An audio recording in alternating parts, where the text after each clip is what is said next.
இறையேசுவில் பிரியமான சகோதர சகோதரிகளே, நமது ஆண்டவர் இயேசு கிறிஸ்துவுடைய திருப்பெயரால் உங்களுக்கும் உங்கள் குடும்பத்தில் இருக்கிற அனைவருக்கும் அன்பும் சமாதானமும் மகிழ்ச்சியும் உண்டாவதாக.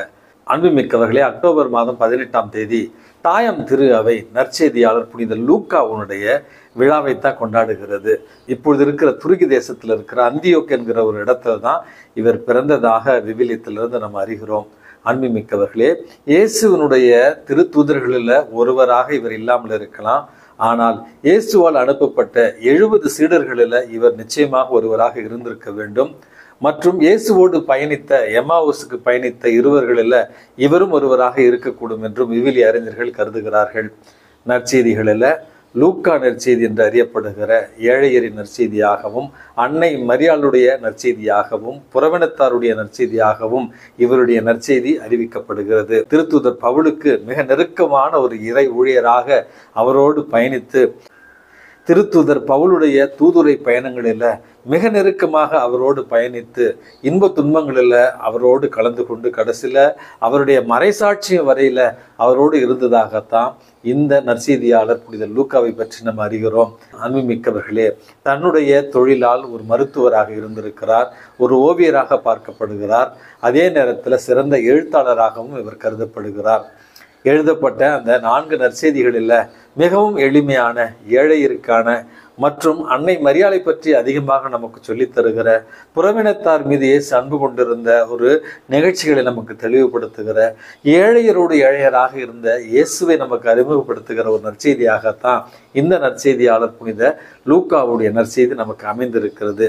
அன்புமிக்கவர்களே, வாழ்வினுடைய இறுதியில் 84 வயதிற்கு பிறகு இவர் ஒரு ஒலிவ மரத்தில் தூக்கிடப்பட்டார், மறைசாட்சியாக கொலை செய்யப்பட்டார் என்று தான் இவருடைய வாழ்க்கையில நம்ம வாசிக்கிறோம்.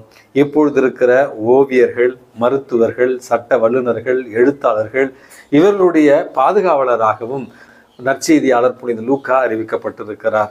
இன்றைக்கு நாம் வாசிக்கிற நற்செய்தி வாசகத்துல நமது ஆண்டவர் இயேசு கிறிஸ்து தன்னுடைய சீடர்கள் 70 பேரை இறை பணிக்காக அவர் அனுப்பி வைத்த ஒரு செய்தியைத்தான் நற்செய்தி வாசகமாக நம்ம பார்க்கிறோம். அதுல நற்செய்தி அறிவிக்கிற பணி, பேய்களை ஓட்டுவதற்கான அதிகாரம், அதே நேரத்தில் நோய்களை குணப்படுத்துவதற்கான ஒரு ஆற்றல், இவற்றோடு தான் இன்றைக்கு இயேசு தன்னுடைய சீடர்களை பணிக்காக அனுப்புகிற ஒரு வாசகத்தை நம்ம வாசிக்கிறோம். நற்செய்தியாளர் லூக்கா அப்படி என்று சொன்னாலே அந்த நற்செய்தி வாசகத்துல அன்னை மரியாளை பற்றின அதிக செய்திகளை நம்ம பார்க்கிறோம். புனித லூக்கா வரைந்ததாக நம்பப்படுகிற அன்னை மரியாளுடைய ஓவியங்கள் பல பிரசித்தி பெற்றவைகளாக இருக்கின்றன. அதுல மிகவும் சிறப்பானதாக அன்னை மரியாள் குழந்தை இயேசுவை கையில தாங்கி இருக்கிற ஒரு ஓவியம் பிரபலமானது. பிளாக் மடோனா என்று சொல்லப்படுகிற கருப்பு அன்னை, அவருடைய அந்த ஓவியமும் மிகவும் பிரசித்தி பெற்ற ஒரு ஓவியமாக இன்றும் கருதப்படுகிறது. இவருடைய நற்செய்தி வாசகத்துல தான் நமது ஆண்டவர் இயேசு கிறிஸ்துவை இரக்கத்தின் திருமுகமாக நம்ம பார்க்கிறோம். கடவுளை இரக்கத்தின் முகமாக நமக்கு காமிக்கிற ஒரு நற்செய்தியாளராகத்தான் இந்த நற்செய்தியாளர் புனித லூக்காவை நம்ம பார்க்கிறோம். அடுத்தது நற்செய்தியாளர் லூக்காவுடைய நற்செய்தியில தான் புறவினத்தார் மீது இயேசு கொண்டிருக்கிற அந்த பரிவன்பையும் கண்டுணர்கிற ஒரு செய்தியாக இவருடைய நற்செய்தி வாசகம் நமக்கு அமைந்திருக்கிறது.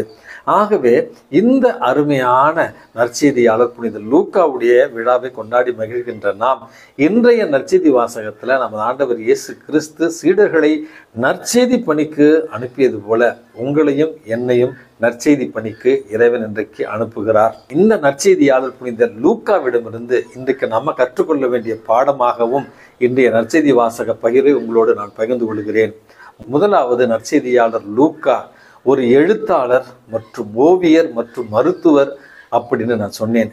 இவருக்கு கிடைத்த இந்த 3 திறமைகளையும் இறைவனுடைய அதிமிக மகிமைக்காக மட்டுமே பயன்படுத்தியதாக நம்ம வாசிக்கிறோம். நற்செய்தியை எழுதியிருக்கிறார், மிக உன்னதமான அழகான ஓவியங்களை வரைந்திருக்கிறார். தன்னுடைய மருத்துவ பணி மூலமாக திருத்தூதர் பவுலோடு பயணித்து பலருக்கு அற்புத சுகமளித்திருக்கிறார் என்றும் இவருடைய வாழ்க்கை வரலாற்றில் நம்ம வாசிக்கிறோம். அன்புமிக்கவர்களே, திருத்தூதர் பணிகள் என்கிற அந்த புத்தகம் கூட நம்முடைய தொடக்க கால கிறிஸ்தவர்களுடைய வாழ்க்கையை நமக்கு மிகவும் தெளிவாக விளக்குகிற புத்தகமாக இருக்கிற அப்போஸ்தலர்கள் பணிகள் என்று சொல்லப்படுகிற அந்த புத்தகத்தை எழுதியவரும் இந்த நற்செய்தியாளர் லூக்கா என்று தான் நம்ம வரலாற்றில் அறிகிறோம். ஆகவே இறைவன் தனக்கு கொடுத்த திறமையை முழுவதுமே இறைவனுடைய மகிமைக்காக பயன்படுத்திய இந்த நற்செய்தியாளர் புனித லூக்காவை போல இறைவன் நமக்கு கொடுத்திருக்கிற திறமைகளை இறைவனுடைய அதிமிக மகிமைக்காக பயன்படுத்த இன்றைக்கு நம்ம உறுதியேற்போம்.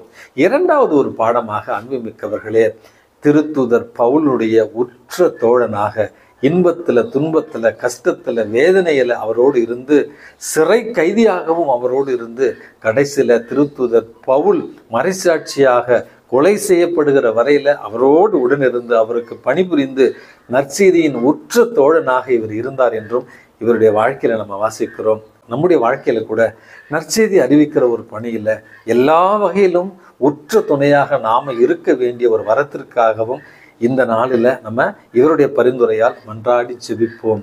மூன்றாவது, இவர் எழுதிய நற்செய்தி வாசகத்திலும் திருத்தூதர் பணிகளிலும் இறைவனுடைய இரக்கத்தின் முகத்தை நமக்கு காண்பித்த ஒரு நற்செய்தியாளராக இருக்கிறார். இந்த மண்ணுலகில் நாம் வாழுகிற பகுதியில், பணி செய்கிற பகுதியில் இறைவனுடைய இரக்கத்தின் முகத்தை நம்முடைய வாழ்க்கையாலும் வார்த்தையாலும் பிரதிபலித்திட இறைவன் நம்மை தூண்ட வேண்டும் என்று நற்செய்தியாளர் லூக்காவினுடைய பரிந்துரையால் இன்றைக்கு நம்ம மன்றாடி செபிப்போம்.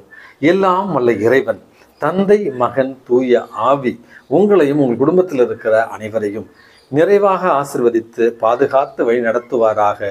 ஆமென்.